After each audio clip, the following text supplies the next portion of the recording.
America के Delaware शहर में क्वाड समिट के बाद पीएम मोदी न्यूयॉर्क पहुंच चुके हैं, जहां पर उनका पारंपरिक भारतीय अंदाज में स्वागत किया गया। पीएम मोदी के सामने लोकगीत का प्रदर्शन किया गया। प्रधानमंत्री वहां पर मौजूद भारतीय समुदाय के लोगों से भी मिले। पीएम मोदी की एक झलक पाने के लिए भारतीयों में काफी उत्साह और भीड़ यहां पर नजर आई। पीएम मोदी के साथ लोग सेल्फी भी लेते नजर आए। न्यूयॉर्क में आज रात को पीएम मोदी का कार्यक्रम है। वो आज भारतीय समुदाय के लोगों को संबोधित करेंगे। इसके साथ ही अंतर्राष्ट्रीय कंपनियों के सीईओ के साथ बैठक भी करेंगे। न्यूयॉर्क में पीएम मोदी के स्वागत की भी खास तैयारी की गई है। तो आज भारतीयों को संबोधित करेंगे प्रधानमंत्री। कई कंपनियों के सीईओ के साथ बैठक करेंगे। न्यूयॉर्क पहुंचने पर पीएम का भव्य स्वागत हुआ है। तमाम भारतीय उनसे मिलने के लिए, उनके साथ सेल्फी लेने के लिए उत्साहित नजर आए।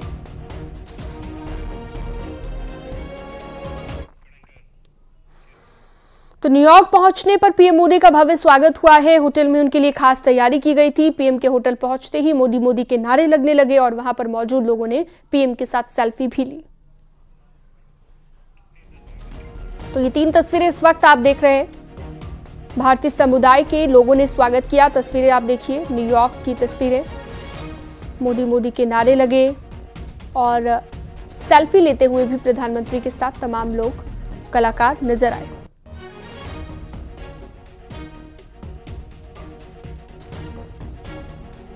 आज भारतवासियों को संबोधित भी यहां पर प्रधानमंत्री करेंगे। कई कंपनियों के सीईओ के साथ बैठक भी प्रधानमंत्री की आज रहेगी।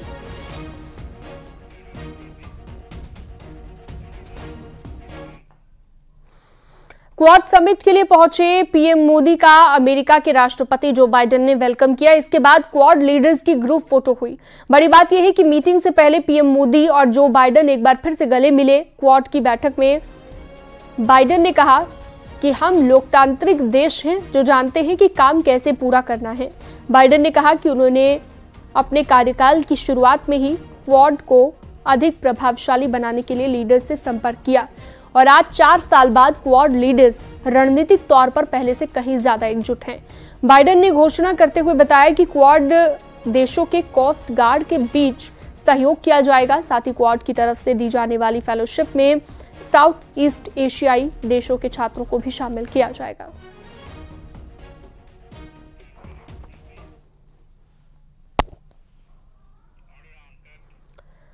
तो क्वाड समिट में पीएम मोदी ने दुनिया को बहुत बड़ा संदेश दिया है। प्रधानमंत्री नरेंद्र मोदी ने कहा कि हम किसी के खिलाफ नहीं हैं। प्रधानमंत्री ने यह भी कहा कि हमारी बैठक ऐसे समय में हो रही है जब विश्व तनावों और संघर्षों से घिरा हुआ है। ऐसे में क्वाड का मिलकर साथ चलना जरूरी है, मानवता के लिए बहुत जरूरी है।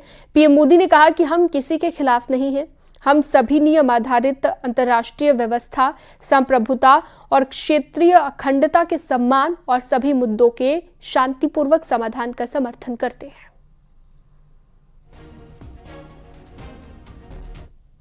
ऐसे समय हो रही है जब विश्व तनावों और संघर्षों से घिरा हुआ है। ऐसे में साझा डेमोक्रेटिक वैल्यूज के आधार पर क्वाड का मिलकर साथ चलना पूरी मानवता के लिए बहुत ही महत्वपूर्ण है। हम किसी के खिलाफ नहीं हैं। हम सभी एक रूल्स बेस्ड इंटरनेशनल ऑर्डर, संप्रभुता और क्षेत्रीय अखंडता के सम्मान और सभी मसलों के शांतिपूर्ण ढंग से हल निकालने का समर्थन करते हैं। और इसके साथ ही प्रधानमंत्री नरेंद्र मोदी ने कहा कि हमें 2025 में क्वाड लीडर्स समिट का आयोजन भारत में करने में भी खुशी होगी।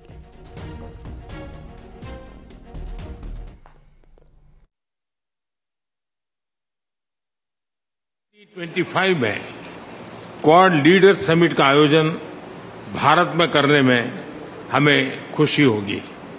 बहुत बहुत धन्यवाद। वहीं अमेरिका यात्रा के दौरान प्रधानमंत्री नरेंद्र मोदी ने जापान के प्रधानमंत्री फूमियो किशिदा और ऑस्ट्रेलिया के प्रधानमंत्री एंथनी अल्बनीज के साथ द्विपक्षीय बैठक की। इस दौरान दोनों देशों के साथ कई अहम मुद्दों को लेकर चर्चा हुई। क्वाड देशों के लीडर्स ने पीएम मोदी की जमकर तारीफ की। जापान के पीएम किशिदा ने पीएम मोदी की तारीफ की और कहा, voice of global south summit के आयोजन के लिए पीएम मोदी की पहल का वो समर्थन करते हैं। वहीं ऑस्ट्रेलिया के प्रधानमंत्री ने भी पीएम मोदी की तारीफ की। ऑस्ट्रेलिया के पीएम एंथनी अल्बनीज ने कहा कि हिंद महासागर में पीएम मोदी के नेतृत्व में भारत बड़ी भूमिका में है।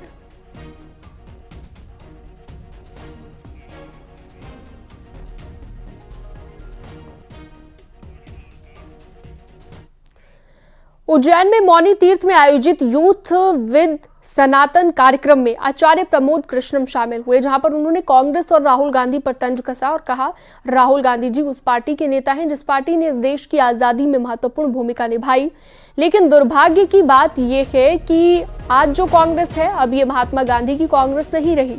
महात्मा गांधी की कांग्रेस आज मोहम्मद अली जिन्ना के रास्ते पर चलती है। इसलिए राहुल गांधी जी देश के बाहर जाते हैं तो देश को अपमानित करने का काम करते हैं।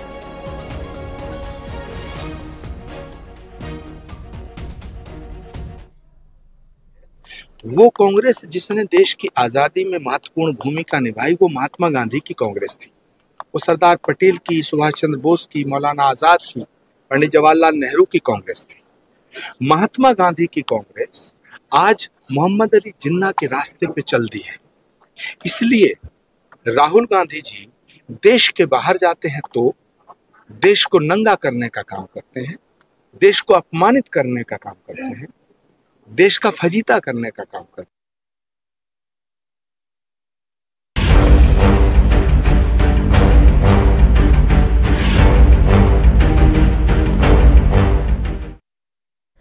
वक्फ संपत्ति संशोधन बिल पर सियासत जारी है। एआईएमआईएम के अध्यक्ष असदुद्दीन ओवैसी ने एक बार फिर से केंद्र की मोदी सरकार को निशाने पर लिया और कहा कि यूपी में 1,21,000 वक्फ की संपत्तियों में 1,12,000 वक्फ संपत्तियों के पास कोई कागज नहीं है। अब इन संपत्तियों का मालिक कौन होगा, सरकार की मंशा वो अच्छे से जानते हैं। वहीं से लेकर बीजेपी ने भी पलटवार किया है। एक रिपोर्ट आपको दिखाते हैं।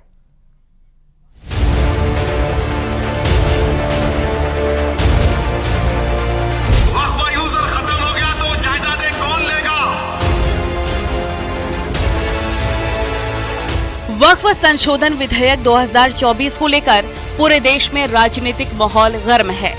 कई राजनीतिक दल इसका समर्थन कर रहे हैं तो कई इसका विरोध जता चुके हैं। इसी बीच एआईएमआईएम अध्यक्ष असदुद्दीन ओवैसी ने केंद्र सरकार पर निशाना साधा है। उन्होंने कहा कि ये जो कानून पीएम मोदी लेकर आए हैं, इससे वो हमारी वक्फ की संपत्तियों को छीनना चाहते हैं।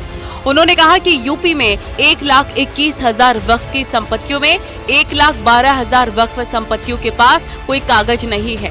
उन्होंने पूछा कि अब इन संपत्तियों का मालिक कौन होगा।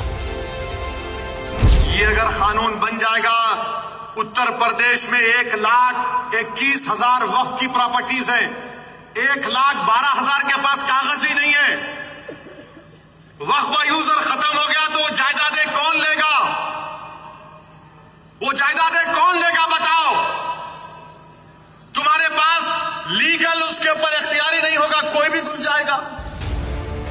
ओवैसी के सवालों पर बीजेपी ने करारा पलटवार किया है। बीजेपी का कहना है कि मुसलमानों की भलाई के लिए केंद्र सरकार जो भी नियम कायदे या योजनाएं लाती है, उसमें ओवैसी को हमेशा साजिश ही क्यों नजर आती है।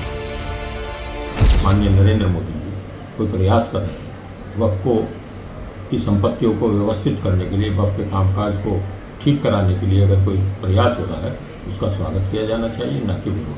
केवल वोट बैंक की राजनीति के लिए वक्फ के जो माफिया बने रहते हैं उन पर कार्रवाई न होने देना ये दुर्भाग्य है। ओवैसी जी हर चीज को सांप्रदायिक क्यों कर देते हैं? कभी भी उनकी राजनीति में या उनके बयानों में विकास की कोई बात आती नहीं है। हमेशा वो हिंदू मुसलमान करने में लगे रहते हैं। अब वक्फ वाले जो विषय पे है उस पर भी वो बाबरी मस्जिद से जोड़ रहे हैं, सांप्रदायिक उनके बयान निकल रहे हैं। प्रश्न ये उठता है कि वक्फ जो कानून है, आज की जो प्रक्रिया है, उसमें क्या घोटाले हुए या नहीं हुए? क्या ओवैसी जी स्पष्ट होकर एक एफिडेविट पे देकर ये कह सकते हैं कि कोई घोटाला नहीं हुआ, और यदि कोई घोटाला हुआ उसकी पूरी जिम्मेदारी मैं लूंगा? वहीं ऑल इंडिया मुस्लिम जमात के राष्ट्रीय अध्यक्ष मौलाना मुफ्ती शहाबुद्दीन रजवी बरेलवी ने ओवैसी की मंशा पर ही सवाल खड़े किए हैं। उन्होंने कहा कि बेहतर होगा कि ओवैसी जज्बाती सियासत करने के बजाय मुसलमानों की मदद करें। जो वक्त की प्रॉपर्टी रजिस्टर्ड नहीं है, उसके लिए उन्होंने जरूरी कानूनी कदम क्यों नहीं उठाए, जबकि वो तो काफी वक्त से सांसद हैं। असदुद्दीन ओवैसी साहब अगर वाकई मुस्लिम कौम के हमदर्द हैं तो उनको चाहिए था जी कि वो जो औकाफ रजिस्टर्ड नहीं है तो उनको रजिस्टर्ड कराते। वो बरसों से मेंबर पार्लियामेंट हैं, उनके बाप भी बरसों तक मेंबर पार्लियामेंट रहे और हर जगह उनकी MIM की कमेटी बनी हुई है। तो हमदर्दी का इजहार मुसलमानों के साथ इस तरीके से होता कि वो जो औकाफ जमीन और जायदाद वक्फ नहीं है, रजिस्टर्ड नहीं है, उनको रजिस्ट्रेशन कराया जाता, उनको रजिस्टर्ड कराया जाता। ओवैसी का आरोप है कि केंद्र की मोदी सरकार की नजर अब मुसलमानों की संपत्ति पर है। ओवैसी ने कहा वो जानते हैं कि इनकी नीयत क्या है। हम एक बाबरी मस्जिद खो चुके हैं, अब और नहीं खोएंगे। जो कानून PM मोदी लेकर आए हैं, इससे वो हमारी वक्फ की संपत्ति को छीनना चाहते हैं। वहीं बीजेपी ने ओवैसी पर वक्फ बिल के बहाने लोगों को भड़काने का आरोप लगाया है। न्यूज़ 18 के लिए ब्यूरो रिपोर्ट।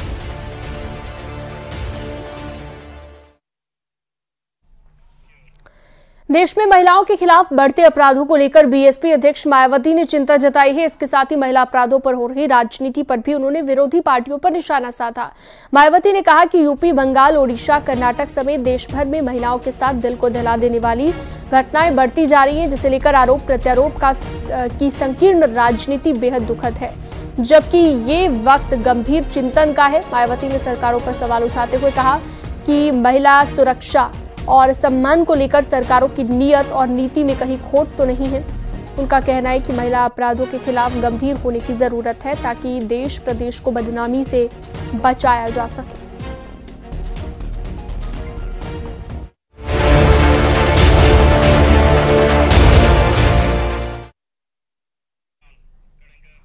कन्नौज रेप कांड में पुलिस ने पॉक्सो कोर्ट में 450 पन्नों की चार्जशीट दाखिल कर दी। इसमें पुलिस ने एसपी के पूर्व ब्लॉक प्रमुख नवाब यादव को रेप का दोषी पाया। पुलिस की चार्जशीट में क्या क्या है, किन सबूतों को आधार बनाया गया, रिपोर्ट देखिए।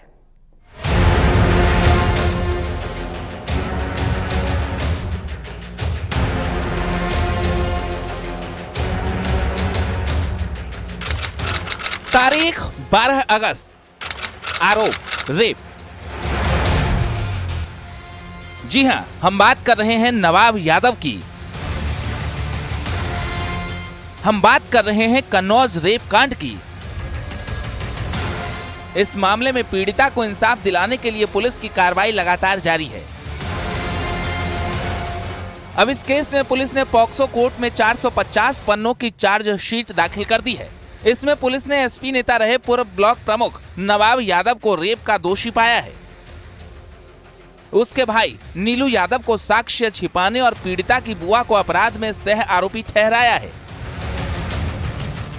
अब पॉक्सो कोर्ट में इस मामले की सुनवाई शुरू होगी।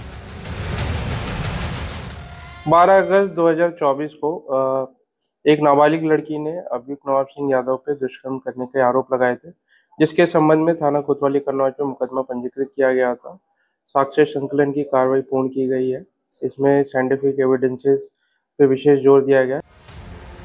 शुक्रवार को दाखिल की गई चार्जशीट में पुलिस ने नवाब यादव, पीड़िता की बुआ और नीलू यादव की कॉल डिटेल्स को भी शामिल किया है। नवाब सिंह यादव समेत 3 के खिलाफ चार्जशीट दाखिल की गई है। 450 पेज की चार्जशीट में 12 गवाह बनाए गए हैं। इसके साथ ही वीडियो क्लिप, डिग्री कॉलेज की DVR फुटेज भी दिया गया है। इसमें रिमांड के दौरान पूछताछ की वीडियो क्लिप भी शामिल है। चार्जशीट में करीब 250 पन्नों में नवाब सिंह पर आरोपों का कच्चा चिट्ठा है और करीब 100 पन्नों में पीड़िता की बुआ के आरोपों को बताया गया है। वहीं नीलू यादव के गुनाहों को विस्तार से बताते हुए सबूतों से छेड़छाड़ के आरोप को 50 पन्नों में जगह दी गई है। चार्जशीट में कुल 100 से ज्यादा कॉल का हवाला दिया गया है, जिसमें नवाब सिंह, बुआ और नीलू सिंह के बीच बातचीत बताई गई है। पुलिस ने साक्ष्यों के साथ 3 पेन ड्राइव भी दी हैं, जिनमें मौके पर गिरफ्तारी के दौरान का वीडियो और 3 पन्नों की FSL रिपोर्ट भी शामिल है।